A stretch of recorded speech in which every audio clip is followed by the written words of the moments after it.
All right, guys. Thank you for coming to our YouTube channel and checking it out. This is a little project that me and my daughter put together just for some fun. Mainly going to be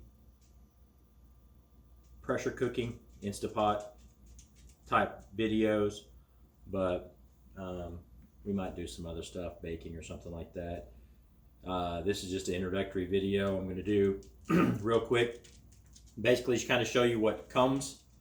You know, I'm in a group on Facebook, an Instapot group, and I see a lot of people scared of these things. I got mine last Christmas, and you know, it was a little bit daunting at first, but after I got into it, did the basic stuff, it wasn't so bad. So I'm going to show you just the basic stuff right out of the box. Of course, mine's not brand new coming out of the box, but some of the basic stuff you got coming in here. I mean, you got basically your pot itself, which has, you know, the controls and everything on it. This is your heating element right down there, and mine's a 6-quart Ultra. You know, I've not messed with any other ones, but I mean, they're all roughly similar. And of course, power cord, you know, plugs in right there. Then you get your liner, very important. I see lots of stories of people on Facebook and everything else. They forget to put this back in here. They'll clean it or something and leave it out. They forget to put it back in here, pour liquid in there. Sometimes they can salvage it, sometimes they can't. But yeah, very important piece you have to have. And I mean, if you look on it, it's got some measurements on it. I don't really ever use them, but I mean, I guess somebody might use them. A couple little tools. I don't know, they're not really all that great. I don't know if you can tell on this one, it's kind of rough there. I figured out when you're sauteing, and this isn't good for sauteing, it just melts it, so you want to use an actual, probably a wooden spoon or something a little bit more durable. And then your trivet, very, very useful item. Fits in here, basically keeps everything off the bottom. It's handy because it's got the little handles, you lift stuff out. I've seen where some people, you can stand it up like this, and you stand it in there, and you can have something up here, or I've even seen, I haven't tried it myself, maybe that'd be one of the videos I do. Big issue people have when they release pressure and it's pasta and a lot of starch. It makes a big mess, like when you're cooking pasta and it overflows rice and stuff like that on your pot on the stove. Same concept. Release the pressure, it likes to come out of the little valve thing there. I've heard that setting it in there that way will help keep that down. Maybe we'll find out one day or not. But anyways, so that's a very useful thing. I use it all the time. You know, just for stuff to keep off if you don't want it down in the liquid, like if you're doing something and you just want the water to build the pressure, and then you lift it out to do those things. Then you got your lid. I mean, pretty basic. Sorry, mine just got rinsed.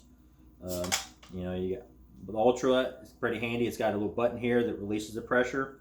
Some of the other ones, they don't have that. You have to, usually people get a wooden spoon or something, and you have to push this little thing and it releases the pressure. Right here, this is a very important thing. That thing there, that's a pin. That's why basically how you know you have pressure. If you're in here and you'll hear that thing go up, and then it's pretty much about ready to start cooking. And then when it drops, you know, that's when you can take your lid off. Pretty much set up. If it's up, you can't take your lid off, which is a nice feature. You know, in case you actually don't pay attention to what you're doing. Try to take it off with all that pressure in there, that would be bad. So it won't come off. When I first got this, it took some getting used to, you know, to get the lid on. But after you kind of get the hang of it, you'll see it's still got a little pressure in there. I guess because it was heated up earlier.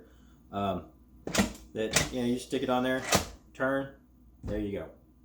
Then you release the pressure, steam will come out of here. I can tell you right now, if you touch this, it will be very hot. But right here, you can do this. It's not that hot. I wouldn't advise putting it under cabinets.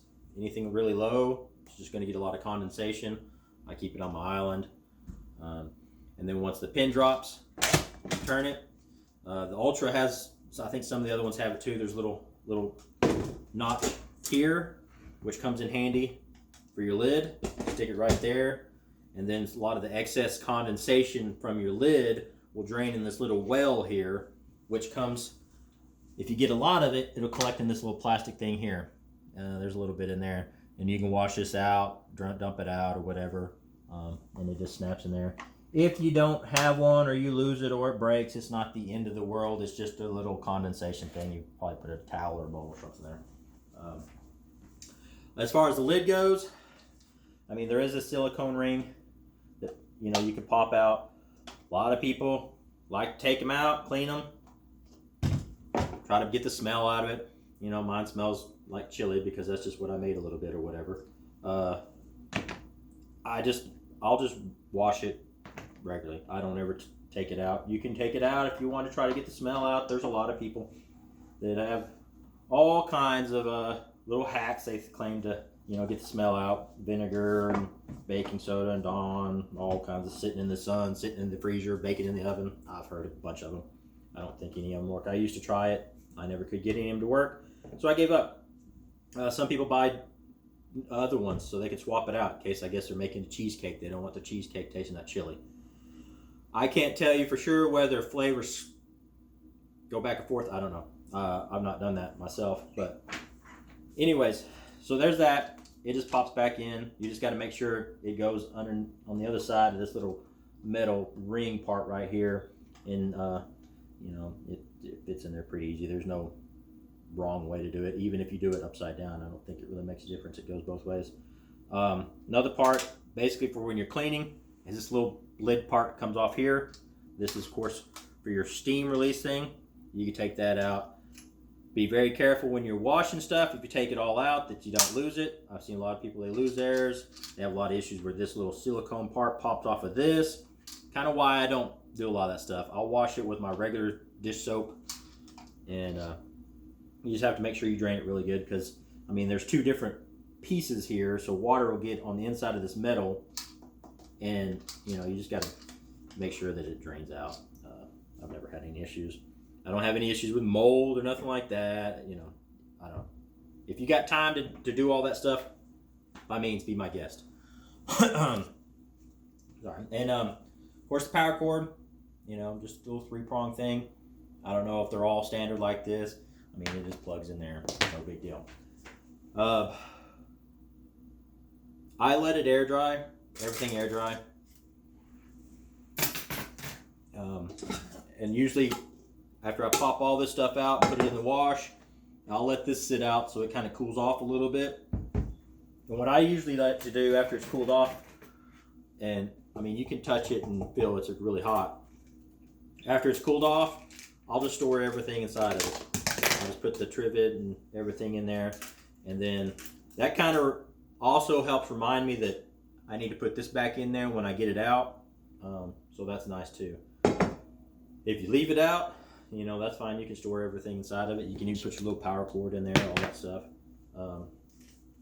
But, so for right now, the first thing I'm going to do to finish this video up is I'm going to just basically, I'm going to do a water test.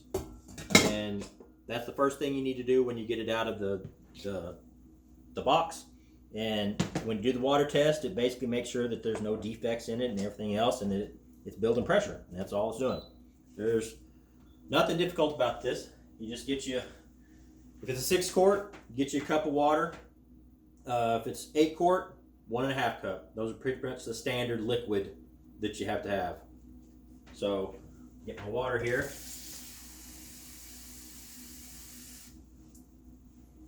You can just pour it in. You know, you don't have to have any other parts in here. I mean, you can if you want. And then you just put the lid on. And of course, you hear a lot of noises and music and stuff like that. And then you just go through it, and with the, well, here, I'll turn this around here. With the Ultra, you got all these different features. I don't really ever use many of them. They're all pretty much the same. The only one that would be different would be yogurt. And the warming feature, saute, slow cook, of course, those things are different, and but for the most part, most of them, they just have presets. I don't ever deal with it. I just do the pressure cook. Sometimes you'll see it's called manual. You see on here, you got keep warm, delay, pressure. You want it on high pressure. But on the Ultra, you got the button, you push it. First thing is the time. So we'll just go to, since we're just building up pressure, we're just going to go to 0. So as soon as it builds up pressure, you're good. And next thing is the high. I mean, you can set it on there. You can go to low, high. We're going to go with high. And the next thing is delay. You can see how you delay. I've not messed with that. I'm assuming you put stuff in there and then you can have it start cooking whatever, however long you delay it.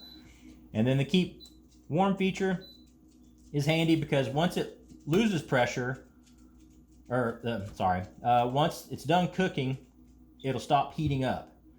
And then the temperature slowly start going down and it'll start losing pressure. And if it's something you don't want to serve like right away, and then you kind of, it almost moves into like a crock pot feature, and it just keeps it warm. It keeps it above, the bacteria level, and just keeps it hot. I think it will run for 24 hours. Excuse me. So that's a handy feature.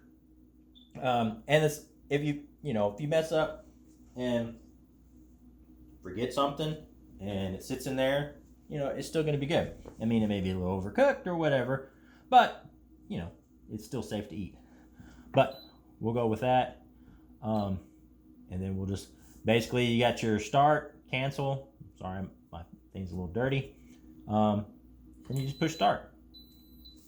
And you'll see it beeping. Down here, you got a little graph here. It'll show you the pressure. It says preheating. And then you'll see little bars, and eventually it'll get up there. And then you'll hear some steam and stuff like that. And then once it's done, it'll beep. And we'll see how it goes.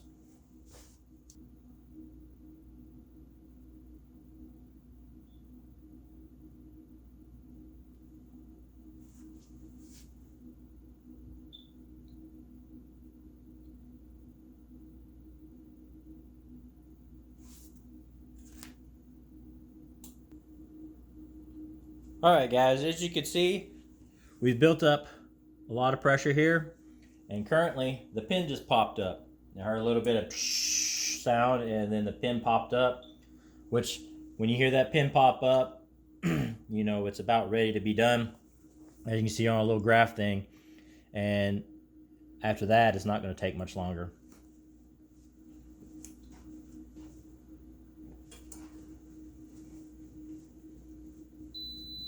And there you go. As you can see, it built up pressure. It beeps to tell you that it started. And since we didn't have a timer, it'll beeping to tell you it's done too. And then, as you can see, it automatically kicked onto the keep warm function. It shows you it built up the pressure and it's coming down. Now, you can hear it a little bit. The steam part. And sometimes it'll do that. I've noticed it. I don't know. I mean, it might have just been, it didn't get clean.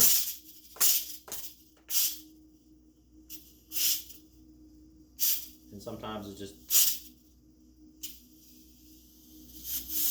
doesn't work very well. But, anyways, the nice thing about it, I mean, you just push this button. Like I said, you touch it, it doesn't burn. You get a little bit of water on your hand. I know a lot of people, their animals freak out when they hear it. If I'm cooking something savory, like chicken or something like that, my dog, he comes running, he can smell it. But since it's just water, it really doesn't smell like anything. And that's another way you can kind of get a sense of what your food smells like, is you can hit that steam. But since it's just water, it shouldn't take very long. You should see the pin. Oh, and the pin just dropped right there, which means the lid come off. I usually shake the excess water in there, stick it on there, and there you go. And that's it for doing the water test. Now, if it's done all that, your pressure cooker successfully works, and you're ready to start cooking. I don't know what like my first recipes will be, but I mean, first off, I'll do some easy stuff, probably like boiled eggs and stuff like that. A lot of stuff. I see a lot of people having questions on the Facebook group that I'm in, the Instapot one, and they seem to have a lot of issues with a lot of these things. So we'll do some simple stuff. Probably I'll show you how I did my chili. I'll do another batch eventually. It was really good. I usually do it on stovetop, but it was really good in the pressure cooker, so I'm pleased with the results of it. But anyways, thanks for coming to see our video. Check back for more. Hopefully subscribe, and hopefully we can help people learn how to cook with this machine that's not so scary. All right, thanks guys.